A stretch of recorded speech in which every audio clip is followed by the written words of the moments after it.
cœur de la problématique des élections présidentielles en Côte d'Ivoire et bien évidemment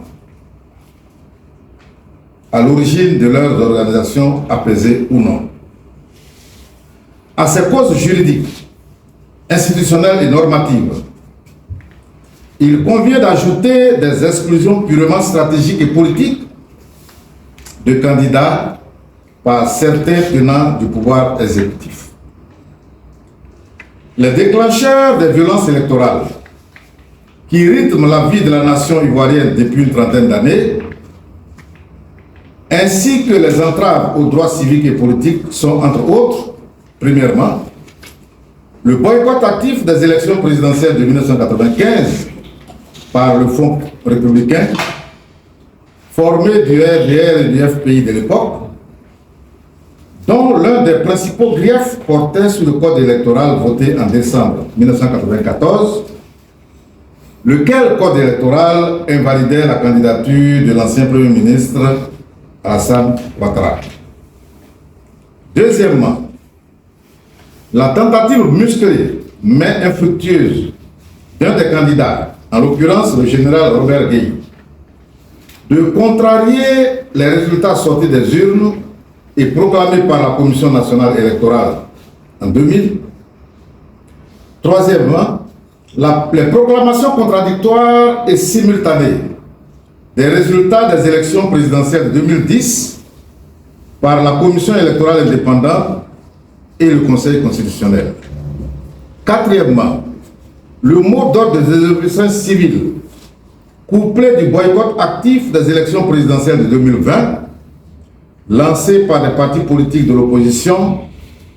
soutenus par des militants du RHDP, dont Amontano Marcel,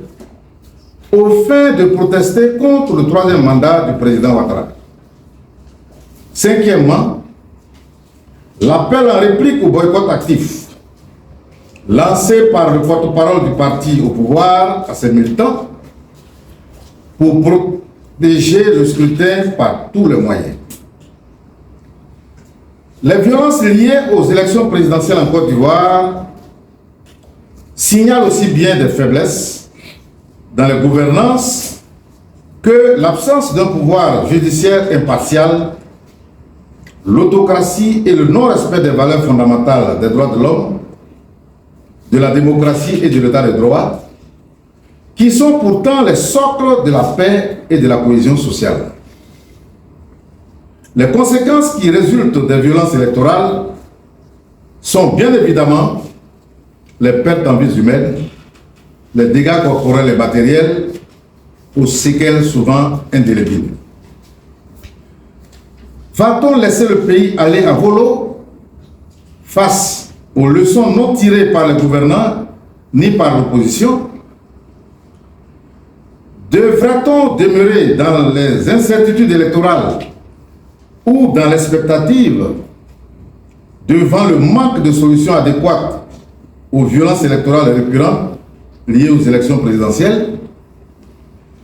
Quel pourrait être alors le prix d'une inaction collective face au durcissement actuel des positions et aux dérives langagières constatées ça et là? La mise en place du crédit par des organisations de la société civile consciente et engagée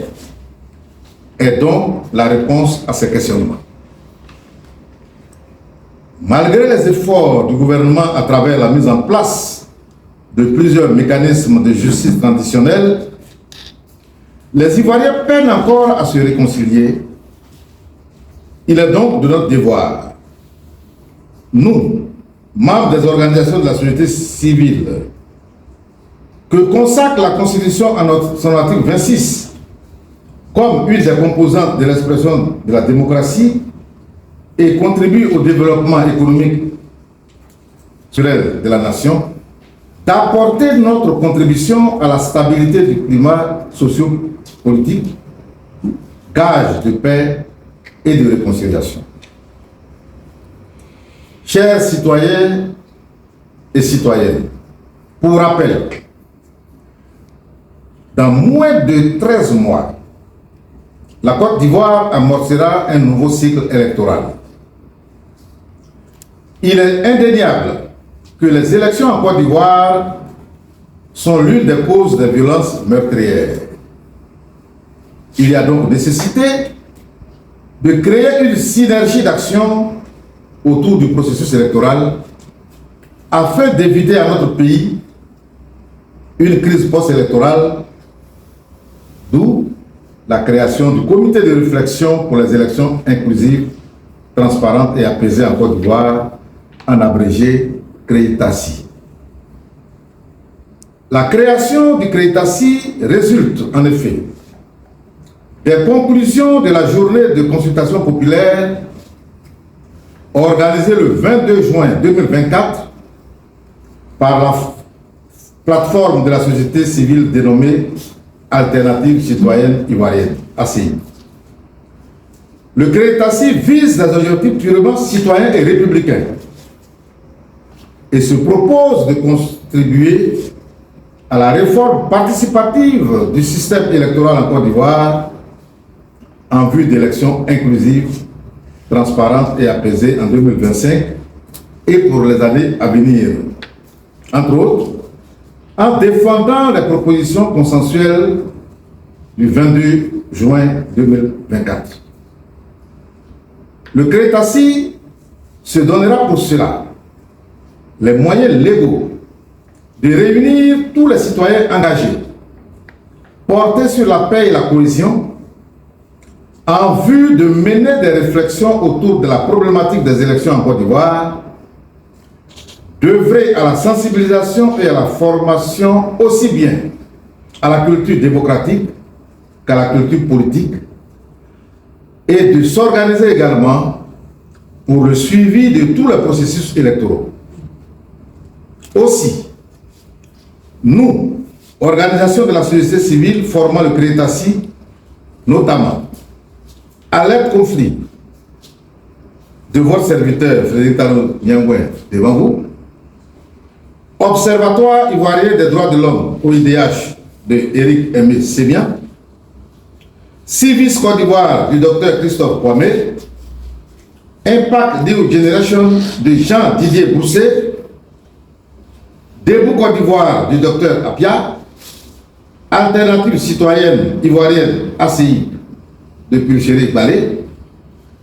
Action pour le développement climatique ADC de Raymond Yek, Fédération africaine pour le développement durable FADED du docteur Tozeri Toro. Ainsi bien sûr que toutes les autres organisations de la société civile qui adhèrent à l'idéal de paix, de cohésion visé par le CREITASI. Nous lançons donc un appel à tous les citoyens ivoiriens soucieux de contribuer à des élections apaisées et désireux d'œuvrer à trouver des solutions aux enjeux qui sont au cœur des crises et violences électorales en Côte d'Ivoire,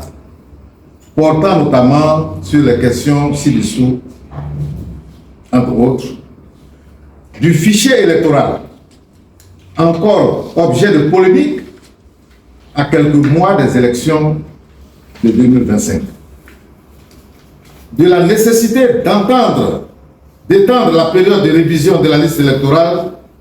d'octobre 2024 à juin 2025, de l'inscription de tous les leaders politiques sur la liste électorale, du découpage électoral déséquilibré, de la clause de résidence vue comme une épée de Damoclès sur la tête de certains citoyens candidats potentiels aux élections présidentielles prochaines. Par-dessus tout, organiser un dialogue inclusif autour de tous les problèmes liés aux élections, comme nous l'avons demandé depuis le 5 mars 2019 jusqu'au 22 juin 2024. Nous invitons par cet appel tous citoyens à nous rejoindre pour la lutte citoyenne menée dans le respect des institutions de la République. Il convient de préciser que certes, la coordination du CREITASI est composée uniquement de membres issus des organisations de la société civile, mais elle dispose d'un organe consultatif ouvert à tout citoyen ivoirien, assigné à la société civile et aux élections par une organisation légalement constituée afin de garantir le caractère consensuel de toutes les propositions et décisions prises. Soyons donc tous solidaires autour de la paix en Côte d'Ivoire à travers le Crétaci. Pour le Crétaci, comité de réflexion pour les élections inclusives, transparentes et apaisées,